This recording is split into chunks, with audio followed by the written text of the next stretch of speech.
Hi everyone, কেমন আছো তোমরা সকলে? আশা করি তোমরা সকলে খুব ভালো আছো, আমিও খুব ভালো আছি। তো আজ আমি আবারও স্নান করে একটা ভিডিও করতে বসে গেছি, কারণ আমার স্টকে একটাও ভিডিও ছিল না। আর এই যে আজকে ড্রেসটা পরেছি, এটা হচ্ছে আমার পিসির মেয়ে। আমার একটা ছোট্ট কুল গাছ ছিল, তোমরা দেখেছো অবশ্যই আগের ভিডিওতে আমি শেয়ার করেছিলাম তোমাদেরকে। সেখানে অনেক কুল ধরেছিল, বেশ কয়েকটা ছিল, আবার বেশ কয়েকটা পড়ে গেছে। তার মধ্যে এটা দেখো একদম লাল টুকটুকে হয়ে ঝুলছে। আসলে কুলটা পেকে গিয়েছে, আর গাছটাতে এখনও অনেক কুল আছে, একটা একটা করে পাকবে। তো দেখো এখানেই যে একটা আছে। অনেক দিন ধরে আমি এই গাছটার কুল খাওয়ার জন্য প্রতীক্ষায় ছিলাম, এতক্ষণে প্রতীক্ষার অবসান ঘটলো। তো চলো আর দেরি কিসের, কুলটা ফেড়ে হাতে নেওয়া না যাক। আর তো লোভ সামলাতেই পারছি না। তো দেখো আমি এখন কুলটা ফেড়ে নিয়েছি, আর এই যে এই ছোট্ট কুলটা।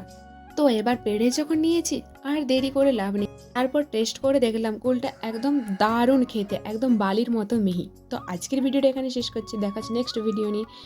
টাটা।